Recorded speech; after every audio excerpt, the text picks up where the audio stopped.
I did go to Zambia, though. Fantastic place, Zambia.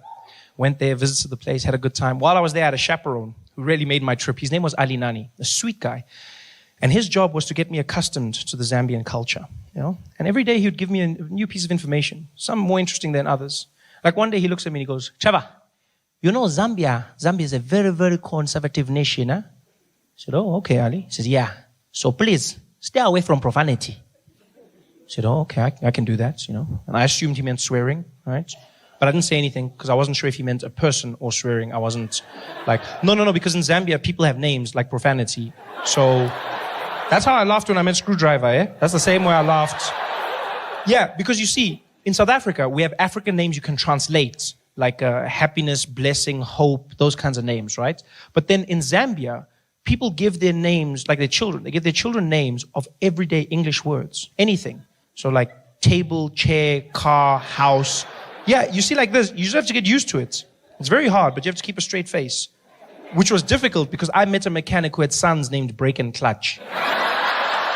And that was not, especially when Brake was running around causing chaos. And his dad was there like, stop it, Brake, stop it, Brake, stop it, Brake. And I was like, hey, stop it, Brake. But you have to get used to it. It's a cultural thing. And so you have to respect it. And the second warning Ali gave me was even stranger. We're driving through Lusaka, the capital. And Ali looks over at me in the car and he goes, Trevor, you know here in Zambia, we're a very God-loving nation, eh? I said, oh, okay, Ali, that's a good thing to know. He says, yes. So while you are here, don't be gay. So what? He says, I know it can be tempting sometimes, but don't do it, huh? Don't be gay. Don't be gay? I've never been warned of this in my life. Don't be gay. Hey, bro, don't be gay. Don't be gay. Don't be gay. Crazy warning to get. But then I found out why Ali was warning me. Turns out in Zambia, being gay is illegal. If you are found to be gay, you will be arrested and sent to prison for more than 30 years. Yeah. Which is a bit of a weird punishment.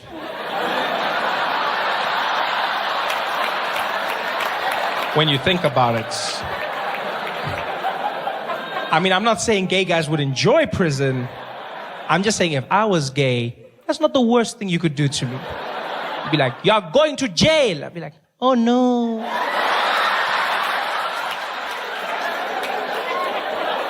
Don't be gay. I couldn't believe this. Gay is a crime in Zambia. Which got me thinking, if gay is a crime, that means the police have to monitor it. They actually have to police gay. Yeah. Which means in their police force, they have a gay division. It's a crime. It's a crime. So that means they've got a murder unit, they've got a robbery unit, they've got a white-collar crimes unit, and then they've got a gay unit. Huh? Yeah, they've got a little G unit in their police force that's responsible for all things gay. That must be the most fun police force to be in the world. You get to go undercover, dress up really nice, get in touch with your flamboyant side, you know, just have a good time. I bet the sergeant's there every morning, briefing his detectives. Good morning, detectives. Welcome, everybody. Today we will be launching a sting operation. We have just been informed of a fashion show that will be taking place. And as you know, the gays cannot resist the latest trends. Therefore, we will be in full attendance to apprehend each and every one of them. Let us make sure we are here. Detective Chipua, present. Detective Table, present. Detective Mungai, present. I think he's in too deep.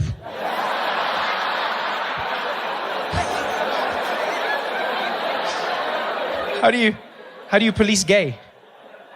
Do they stop you if you look suspiciously gay in the streets? You know? I mean, gay doesn't have a look, but maybe you've just got a bounce about you. Maybe you just have like a bit of pizzazz. Maybe, you know, do the police pull up there and it's like, woo! You over there! What is the purpose of that flamboyant scarf? Put your hands up! Turn around! Don't tempt me! Don't tempt me! You're going to jail. How do you police gay? Do they have roadblocks, like for drunk driving? Do they have gay roadblocks? They're just stopping people in their car. Good evening, officer. Good evening, sir. License, please. Thank you very much. Mr. Stylish, huh? Tell me, sir, have you been gay this evening?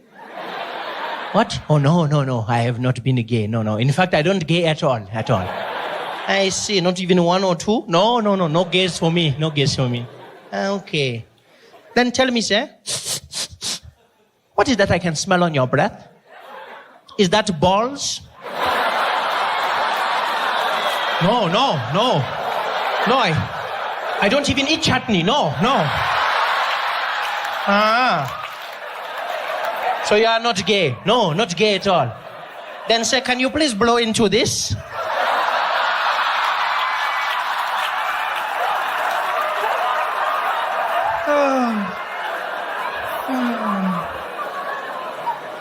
Don't be gay.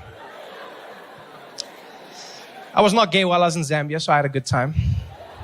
Went around, saw the people. The highlights of my trip came when on my day off, I asked Ali for suggestions.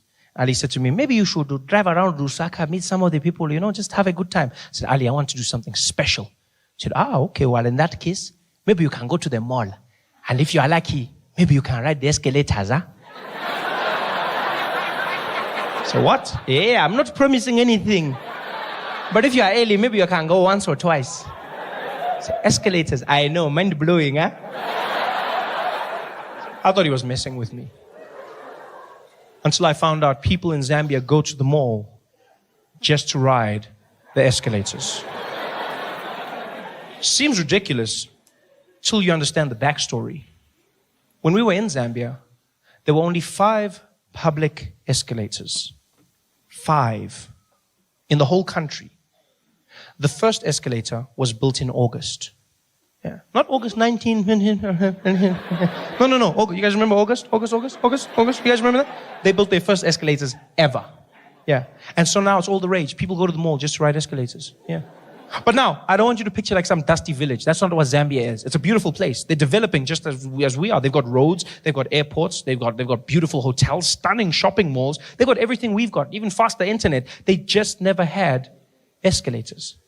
And now they started building them. And because of that, people go there and they just spend a day riding escalators. Dads will go home and fetch their kids. Children, we are going to the mall. To do what, Daddy? To do shopping. And to ride the escalators. Yay! We couldn't believe this, so we went to the mall, right? We get to the mall is empty. Escalators are packed. People are standing in lines, going around, doubling back on themselves. There's old people, young people, even couples. There were couples. Guys that actually picked up women by saying, I'm going to take you to the escalator, girl.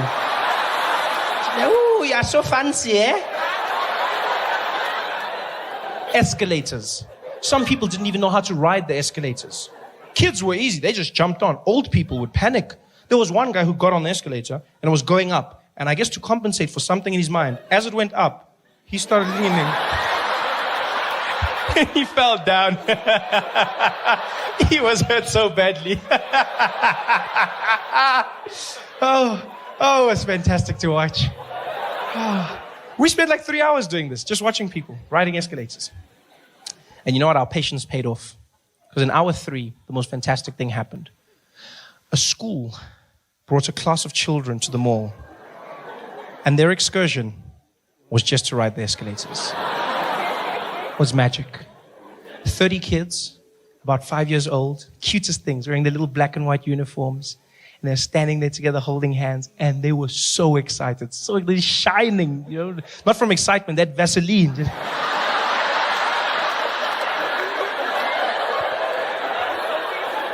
And there's 2 teachers with the children. And they grab their hands on either end. And in a long train, they start to march through the mall. And as they do, they start singing at the top of their lungs like little angels.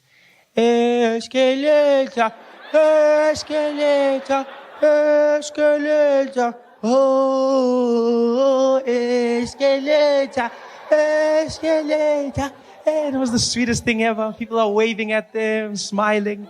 And these kids see the escalators and they lost their minds. These kids went crazy. They not holding hands. They start screaming and running around. It looked like a zombie movie or something. It's like they're jumping, but then you see the smiles on their faces. It looks like the end of Sarafina. You're like, what the hell's going on here? These kids are screaming and having the time. They're jumping around, doing cartwheels. The teacher can't control them. She's panicking like, yeah, get back. 2 by 2, 2 by 2. 2 by 2 was one of the kids. I didn't know. She was like, 2 by 2, next to me, single file. Other kids are still jumping. She can't control them. There was one fat kid. He couldn't jump, so he just shook himself. Escalator.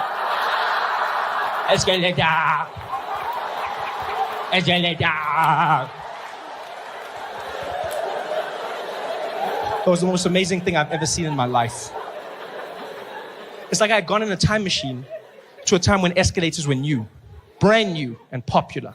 So popular that people were taking pictures of the escalators using their iPhones. Chipiwa, technology, eh? Who even thinks of these things, eh? Can you imagine? Hey, we are in the future now, man. Mechanical moving stairs, what are we going to see next? I don't even know. I wonder how it works, eh? Let me just check there. Siri, how does an escalator work? I don't know, eh?